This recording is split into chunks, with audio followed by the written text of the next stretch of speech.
What's up guys, Houndish here, and today we're jumping in with some Destiny 2 updates. Of course, the weekly reset approaches, and apparently we're getting a mid-season update, as well as the launch of Solstice of Heroes for the year, and that is despite the weirdness in the news recently about Bungie. I'm fully aware of that conversation, by the way. I know we haven't discussed it in much detail here on the channel. I was actually away over the weekend, but as more of those details turn up, I may as well accumulate them, and for the moment, we'll talk about the actual content in the game for the week. So we're going to round up some update changes for this reset, as well as things to be aware of regarding Solstice, and, of course, the episode content. And while it's paused until August 27th, it's certainly worth getting a bit of prep done, as Act 3 approaches, as there'll be new weapons, as well as the exotic mission, and some other updates related to content in the game over the reset. So, as always guys, I hope you find the video useful. If you do, a rating below very much helps us out. But now, let's get into it. And firstly, given Bungie's lack of communication in the past few days, we weren't entirely sure if we were going to get the mid-season update or the Solstice event, but Bungie Help did tweet that we've got upcoming Destiny 2 maintenance for update 805, so that is the mid-episode update. And the timeline for August 6th is that downtime begins at 6:45 AM PDT and is scheduled to end at 10 AM Pacific, which of course is when the weekly reset happens. So with the update there'll be a little bit of downtime, something to keep in mind, and we will talk a little more about the changes in the patch in a moment. Otherwise though, Solstice of Heroes apparently is kicking off this week.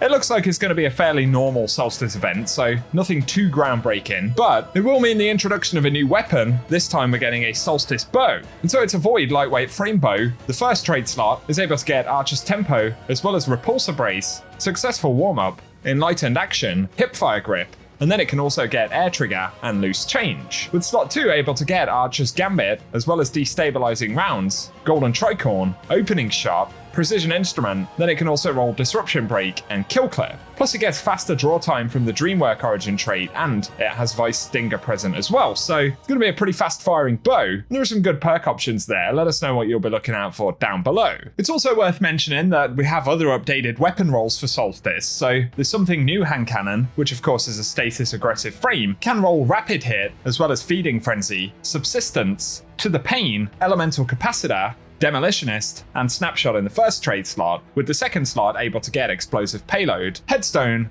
Frenzy, Kill Clip, Precision Instrument, and then it can get Wellspring or Vorpal Weapon. So there's some good ones there. We also get the Compass Rose Shotgun, which is a solar precision frame, and the first trade slot can get Grave Robber, as well as Threat Remover, Slick Draw, Slide Shot, Threat Detector, Dual Loader, and To the Pain, where in the second slot it can get Trench Barrel, Incandescent, 1-2 Punch, Snapshot Sights, Opening Shot, Vorpal Weapon, and Barrel Constrictor. So, especially for some melee-focused rolls, that's going to be pretty good. And finally, there's the crowning Duolog, which is a precision frame strand rocket launcher, and first trade slot can get Impulse Amplifier, Auto-Loading Holster, Reconstruction, Hatchling, Demolitionist, and then it can also roll Air Trigger and Grave Robber, with the second slot able to get Envious Assassin, Bait and Switch, Bipod, Chain Reaction, plus it can roll with Cluster Bomb, Deconstruct, and finally it can get Reverberation. So some solid weapon rolls right there, and let us know if you plan to go after any of them during the event.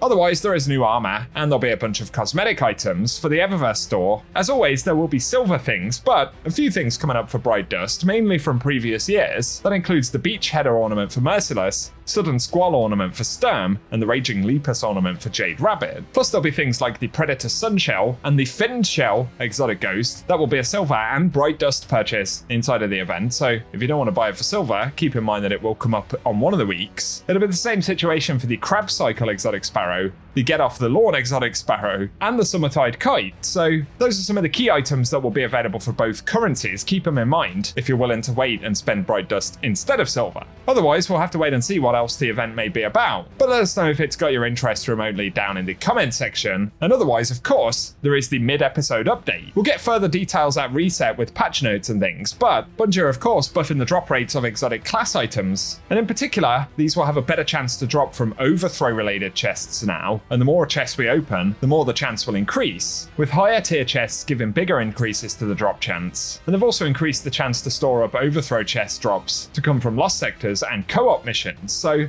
Pale Heart content should be dropping more class items. On top of that, Bungie have brought back Brave Arsenal weapon attunement, so that will now be housed on Zavala if you're still looking to pick up any of the Brave weapons. And otherwise, we've heard about nerfs for Swarm Grenade and Threaded Spectre, as well as buffs for Twilight Arsenal and Hammer of Soul. And if you're a fan of Tex Mechanica Scout Rifles, those will see a 30% damage buff in PvE. But Bungie will also reduce flinch for snipers in PvE by 50%, increase Ariana's Vow shield damage by 67%, and they'll be removing some stat penalties from Adept mods. We will, however, get more details about the update changes when the patch notes drop later, so I will keep you posted on all of that stuff. We actually didn't get a Next Week in Destiny card on Friday, which is very unusual. I assume that those are prepared by folks who perhaps weren't at work on that day or were doing other things, especially given the turbulence at Bungie. But outside of that, we do know that the episode content for the moment is paused, so at least in terms of new stuff rolling out into the game, we're not going to get any story steps, new activities,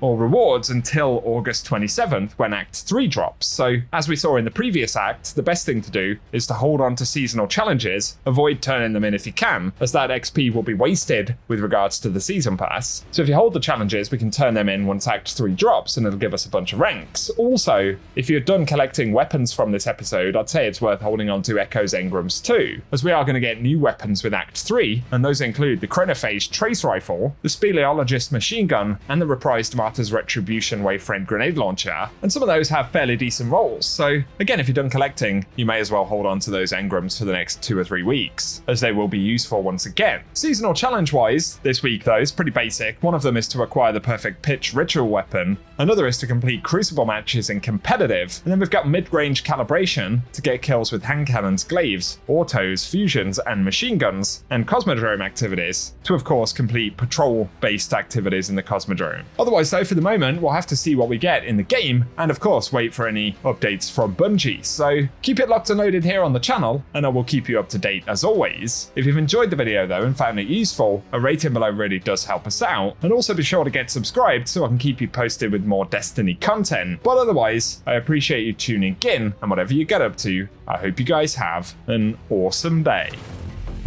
We must delve further into Nessus. You are in unknown territory now, Guardian. Be ready.